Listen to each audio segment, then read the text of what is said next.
Alhamdulillah Alhamdulillahi hamdan katsiran tayyiban mubarakan fih kama yuhibbu rabbuna wa yarda wa asyhadu an la ilaha illallah wahdahu la syarika lah wa asyhadu anna Muhammadan abduhu wa rasuluhu alladzi la nabiyya ba'dah. Allahumma shalli wa sallim wa barik ala nabiyyina Muhammadin wa ala alihi wa ashabihi wa man tabi'ahum bi ihsanin ila yaumiddin. Ya ayyuhalladzina amanu taqullaha haqqa tuqatih wa la tamutunna illa wa antum muslimun. Wa qala Rasulullah sallallahu alaihi wasallam, ittaqillaha haitsu ma kunta wa asbi sayyi'atal hasanatan tambuha wa khaliqin nas bi khuluqin hasanan wa ba'as. Qadifidin azan ya Allah.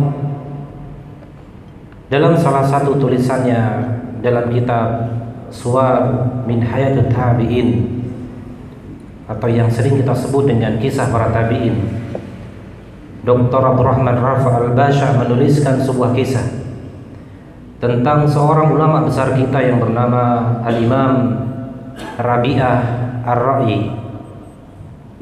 Beliau adalah salah satu guru dari seorang ulama besar kita, Nu'man bin Thabit, atau yang sering kita sebut dengan Al-Imam Abu Hanifah. Beliau juga guru dari ulama besar kita, Imam Malik bin Anas. Beliau juga guru dari seorang bintangnya tabi'in, Al-Imam Sufyan Ats-Tsauri dan Al-Imam Abdurrahman Al-Auza'i. Kisah ini berawal ketika ada seorang pemuda bernama Faruq yang berkeinginan tinggal di negeri Madinah. Maka berbekal dengan harta yang dia miliki dengan jumlah yang luar biasa, beliau kemudian mendapatkan jodoh wanita mulia di Madinah. Singkat cerita, dari pernikahan itu kemudian Allah karuniakan calon bayi, yang tepatnya ketika kehamilan wanita ini 9 bulan, sang pemuda bernama Faruq ini melaksanakan sholat Jumat di Masjid Nabawi. Dan hari itu sang imam memberikan ajakan bahwa esok hari kita akan melakukan sebuah perjalanan dakwah dan jihad. Maka hari itu Faruq mengatakan kepada istrinya, "Wahai istriku, aku titipkan engkau kepada Allah Subhanahu wa ta'ala. Di esok hari aku akan pergi dalam rangka berdakwah bersama dengan teman-teman yang lainnya. Ada sekian banyak harta yang aku tinggalkan, dan pasti akan sisa harta ini karena begitu banyaknya. Bahkan dalam salah satu tulisan disebutkan harta yang tinggalkan adalah 111 kg emas murni." Hanifidin azan ya Allah. Kemudian wanita mulia ini mengizinkan, "Berangkatlah wahai suamiku, semoga Allah memberikan keberkahan untukmu." Hari berganti hari, minggu berganti minggu, bahkan tahun berganti tahun, tidak ada kabar tentang keberadaan pemuda bernama Faruq ini. Hingga ada temannya mengatakan, "Wahai ibu, suamimu telah wafat." Sang ibu mengatakan, "Kalau demikian maka suamiku mendapatkan apa yang dicita-citakannya." Tapi kemudian ada sahabat mengatakan, "Wahai ibu, suamimu ditahan oleh musuh. Semoga suatu saat bisa kembali ke rumah bersama dengan kami dan anak-anaknya." Hanifidin azan ya Allah. 30 tahun waktu berjalan, dan hari itu di sebuah malam bulan purnama datang seorang kakek. Beliau datang ke Madinah dengan jalan tergonta-gonta, membawa peralatan perangnya. Beliau mencari rumahnya. Madinah 30 tahun telah berubah, hingga beliau melihat satu sisi rumah yang pintunya tidak asing bagi beliau, dan ternyata rumah itu adalah rumah yang pernah beliau tinggali, dan 30 tahun yang lalu beliau meninggalkan rumah tersebut. Tanpa mengucapkan salam, Faruq masuk ke rumah, dan ternyata di dalam rumah itu ada seorang wanita muda dan berteriak, "Wahai musuh Allah, kenapa engkau masuk rumah kami tanpa permisi?" Kegaduhan muncul, maka kemudian suaminya datang. Tanpa banyak bicara, sang suami kemudian langsung menyerbu kakek tua ini, memegang bajunya dan mencekik lehernya. "Wahai musuh Allah, kenapa engkau masuk ke rumah kami tanpa permisi?" Dan kegaduhan ini ternyata membuat para tetangga datang ke rumahnya, dan tiada lain, tiada bukan, termasuk di dalamnya Al-Imam Malik bin Anas. Kegaduhan ini kemudian membuat sang ibunda bernama Rabi'ah bangun. Maka ketika bangun, beliau kaget, menangis, dan mengatakan, "Wahai anakku Rabi'ah, lepaskan tanganmu. karena yang kau pegang lehernya itu adalah ayahmu yang 30 tahun lalu meninggalkanmu. Maka kemudian dilepaskan genggaman Rabi'ah kepada seorang kakek tua yang bernama Faruk ini. Mereka ternyata adalah satu keluarga. Ternyata ini adalah seorang ayah yang 30 tahun lalu meninggalkan keluarga ini, yang waktu itu umur Rabi'ah sedang mengandung 9 bulan. Artinya Rabi'ah ketika lahir di dunia tidak ada ayah di sampingnya. Jamaah yang berbahagia, 30 tahun tidak bertemu, akhirnya mereka berdiskusi dengan diskusi yang luar biasa. Hingga kemudian sang anak bernama Rabi'ah ini mengatakan kepada ayah dan ibundanya, "Wahai ayah, wahai ibu, mohon izin sebentar lagi masuk waktu sholat. Aku akan ke masjid untuk azan." Maka diizinkan berangkat ke masjid. Ketika sang anak berangkat, maka kemudian Faruk mengatakan kepada istrinya, "Wahai istriku, aku dulu ketika pergi meninggalkanmu dengan meninggalkan harta yang begitu banyak. Aku yakin hari ini pasti ada harta itu, dan aku hari ini membawa 40.000 dinar. Kita tambahkan uang itu, kita belikan kebun kurma dan sawah."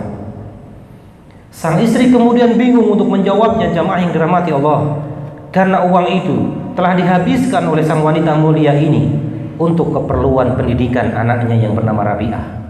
Setiap ada guru yang hebat dalam ilmu hadis, maka anaknya dikirim ke sana untuk menimba ilmu.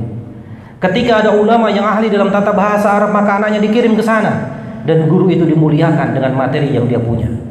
Ketika ada seorang ulama yang ahli dalam pakar hadis atau tebakan hadis, kemudian akidah, kemudian fikih, semua cabang keislaman, didatangi semuanya. Dan tidak hanya itu saja, anak-anak di negeri itu, di kampungnya Rabi'ah, yang memiliki keinginan belajar yang kuat tapi tidak memiliki biaya, semuanya dibiayai oleh wanita mulia bernama Ummu Rabi'ah ini, sehingga uangnya habis. Maka wanita ini akan mengatakan bahwa uangnya habis berat. Maka kemudian beliau mengatakan, memotong pembicaraan suaminya, "Wahai suamiku, tidakkah engkau menginginkan sholat ke masjid? Karena anak kita sudah dari tadi berangkat ke masjid untuk azan." Maka lelaki mulia, lelaki saleh Faruk ini mengatakan, "Oh iya, saya harus ke masjid." Jemaah yang berbahagia, ketika sampai di masjid ternyata sholat telah usai. Maka Faruk sholat sendirian.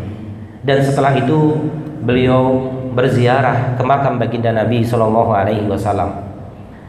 Sebuah peristiwa besar terjadi ketika beliau pulang dari ziarah makam Nabi. Ternyata di masjid lautan manusia, penuh dengan manusia. Ada apa ini? Ternyata beliau melihat sebuah fenomena. Ada sebuah majelis ilmu yang dihadiri ribuan orang, dan beliau berada di paling belakang.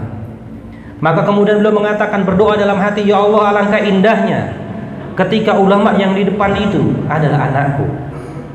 Karena beliau tidak mampu memandang wajah sang ulama, karena jaraknya jauh, pun ulama ini menggunakan sorban yang dikerukupkan di kepalanya. Maka kemudian beliau bertanya kepada orang di sampingnya, "Wahai bapak, siapa nama ulama ini?" Maka orang yang di sampingnya mengatakan, "Wahai tuan, Anda pasti bukan orang Madinah." "Saya orang Madinah." "Bukan. Kalau Anda orang Madinah pasti mengenal beliau. Tahukah Anda di hadapan kita siapa yang duduk di hadapan kita? Al-Imam Sufyan Ats-Tsauri ada di hadapan kita, sedang menimba ilmu kepada beliau. Al-Imam Abdurrahman Al-Auza'i pun hadir, sedang menimba ilmu kepada beliau. Imam kita, Imam Malik bin Anas pun menimba ilmu kepada beliau." Faruk penasaran, siapa namanya? Maka disebutkan namanya adalah Rabi'ah. Bergoncanglah hatinya, ternyata namanya sama dengan nama anaknya. "Kok namanya sama dengan nama anak saya? Tolong sebutkan nama bapaknya." Maka disebutkan nama bapaknya adalah Faruk Abu Abdurrahman, yang 30 tahun lalu pergi meninggalkan Madinah dalam rangka berjihad dan berdakwah. Maka bergoncanglah hati Faruk, jamaah yang dirahmati Allah. Ternyata ulama yang begitu hebat, yang majelis ilmunya dihadiri ribuan orang, tiada lain, tiada bukan adalah anaknya sendiri yang 30 tahun lalu tinggalkan dalam rangka bertugas berjihad dan berdakwah. Maka beliau pulang menyampaikan peristiwa ini kepada istrinya. Maka tibalah saatnya sang istri menyampaikan, "Wahai suamiku, kalau begitu sekarang lebih mulia mana, harta yang kau tinggalkan atau anak kita?" Maka Faruk mengatakan, "Wallahi, demi Allah, anak kita lebih mulia." Jamaah yang berbahagia, pernahkah kita berdoa? Pernahkah kita bermunajat dengan sungguh-sungguh di hadapan Allah Subhanahu wa taala bahwa suatu saat kita sholat di masjid, yang menjadi imam adalah anak-anak kita? Pernahkah kita berdoa dengan doa-doa yang tulus kita di dalam sujud-sujud kita di penghujung malam terakhir kita? Kita mendoakan yang khutbah Jumat di masjid kita adalah anak-anak kita. Betapa bahagianya orang tua ketika anaknya menjadi bintang dunia dan bintang akhirat. Seorang anak yang kemudian menjadi pewaris para nabi, menjadi orang yang keseharian adalah menyampaikan ilmu Allah Subhanahu wa taala. Betapa bahagianya orang tua. Hari ini, di hari Jumat ini, kita mengisahkan seorang Rabi Ar-Rabi. Kita berdoa semoga 10 tahun ke depan yang kita ceritakan adalah anak-anak kita yang mereka menjadi ahli-ahli Quran, ahli-ahli hadis. Maka hikmahnya adalah betapa memuliakan guru menjadi salah satu keberkahan ilmu jamaah yang dirahmati Allah. Kita bermuhasabah berapa biaya yang kita keluarkan untuk kursus anak kita, bahasa Inggris, komputer, psikologi dan lain sebagainya. Berapa banyak yang kita keluarkan, tapi berapa yang kita keluarkan untuk kemudian mengapresiasi guru anak-anak kita yang mereka mengajarkan sholat kepada anak kita, yang kita kadang, mohon maaf, kesibukan kita bekerja, terkadang kita lupa untuk mengecek bagaimana bacaan sholat anak kita betul atau tidak. Karena kesibukan kita, kadang-kadang kita lupa tidak pernah mendengarkan bagaimana anak-anak kita sudah mampu menghafal juz 30. Panifidin azan ya Allah. Ingatlah bahwa suatu saat Allah akan bertanya tentang kualitas anak kita kepada kita. Mungkinkah generasi-generasi yang tangguh dalam urusan agamanya, generasi-generasi yang soleh hadir di rumah yang orang tuanya rapuh hubungannya dengan Allah Subhanahu wa taala?